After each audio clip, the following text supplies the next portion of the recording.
Soyinka, chairman of the 5th Bola Tinubu Colloquium.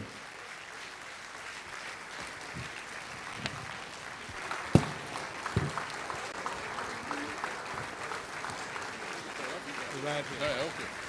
Thank you very much. Thank you very much. Okay, I trust you. Lagos broke there. Yes. Yeah, one day people. Oh, yes, yes. Very much. Yes, of course. Mr. Chairman, wherever you are, ladies and gentlemen, do me the great favor of beginning this, what should be a celebratory event with a solemn moment. We're losing people too fast. It's very depressing. At the same time, we take delight, joy in remembering what they stood for and what they contributed to our very Wole Awolowo. Please, a moment in memory of those two figures.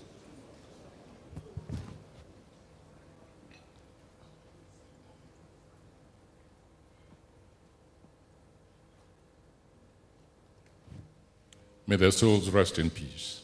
Amen. Thank you. Thank you very much. Now, let me try and break the mood very quickly by beginning by telling you a little personal anecdote about this person in whose name is a colloquium series been inaugurated. You see, many people know Bola, many aspects of him, but me, I treasure personal, very. As you know, he was a fugitive offender, like many of us here. Many other things, former governor of Lagos State, but you see, and a businessman, or some of us within the anti-Abacha movement would not have survived.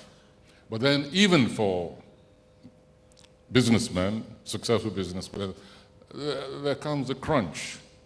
And during our period of exiled resistance, we looked for all kinds of means to raise funds, including even trying to print redeemable bonds. I think we did print redeemable bonds. We were so confident of victory that we said, look, let's print bonds and sell those bonds, and the opposition triumphs. And we designed those bonds. Incidentally, you may not remember this, apparently the symbol that we used during that time, which was supposed to be symbolic of growth, because it was a shrub. Apparently, that shrub looked very much like marijuana. We didn't know it at the time. Somebody pointed it out later on. But finally, Bola said, what are we going to do? We have to find funds. I said, well, you're the businessman. What can you do? So, well, I've heard that there's a rice line between Taiwan and other places. I think that I can get a contract to sell rice between Taiwan and Africa. So I said, well, okay, go ahead and sell rice. He said, yes, but you see, they require letters of recommendation. And I said, well, so you have to write one. I said, me, I don't know anything about rice. I don't know anything about business.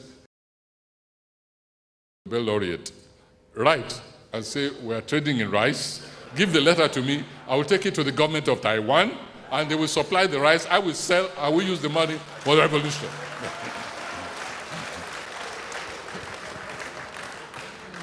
Then, after I came, we all came back. My house had been more or less made inhabitable, and I took a sort of pied-à-terre, a small place in Lagos where my house was being fixed. I began living there, but I found the work was so slow, so that I stayed in Lagos for some time. So I got this bare house, which was in fact destroyed already, and the owners wanted to get rid of the house, fortunately, reasonably cheap. And so we moved in there, in this unfurnished place, and suddenly a vehicle rolled up, and what did it contain? In fact, I thought it contained rice, leftover rice from Taiwan, but it was pots and pans. I mean, what more essential thing do you require if you're moving into an unfurnished building? You need to cook. His wife, Remy, sitting there, had thought about these details and sent pots and pans and fridge or whatever to the house to enable myself and my family to survive until my house was repaired in Ogun State. And there are a few other things, but I won't tell them here. I was delighted that the younger generation wanted to use his birthday as a platform to voice their ideas.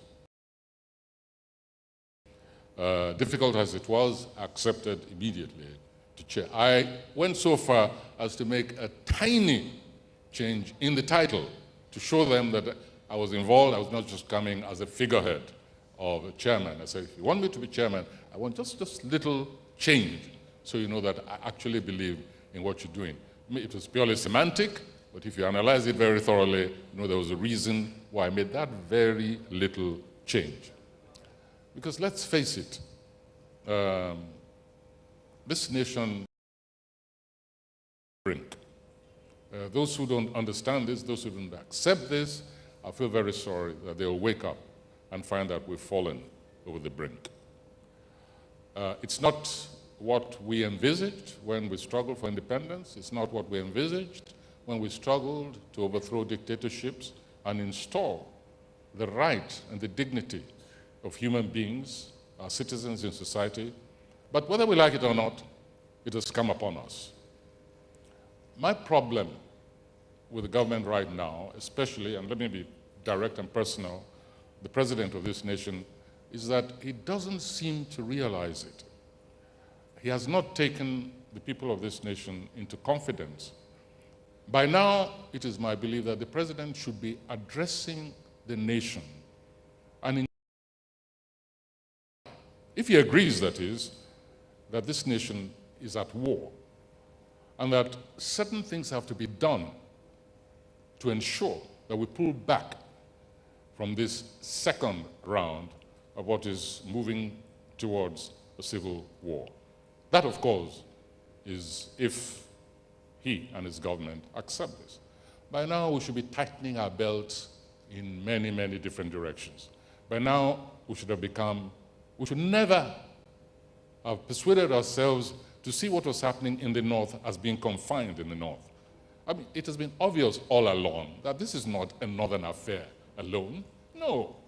And when I read in the papers the other day that some cells have been found and people have been found in Lagos, planning to blow up Lagos, my attitude was, what's new? We said this ages before on the podium that, wait a minute, this is not, it's happening there. But believe me, it's happening everywhere. And this consciousness, I believe, should have been imparted to Nigerian citizens from the very beginning, at least 2 years ago, so that everyone understands that the problem we're facing right now is not just regional. It's national. It's a humanistic problem. I don't remember much about my Bible days. I've long left Bible and become a keferi or whatever you want to call me, you know. But what I remember, maybe because my field is language and symbols and metaphors, I remember the 4 horsemen of the apocalypse. I can't remember precisely what they were, but I know that they were terrible plagues. There's a 5th, and it's called Boko Haram. And that is the kind of language I believe that the leadership of this nation should be imparting to Nigerian citizens today. I will not take up much of your time.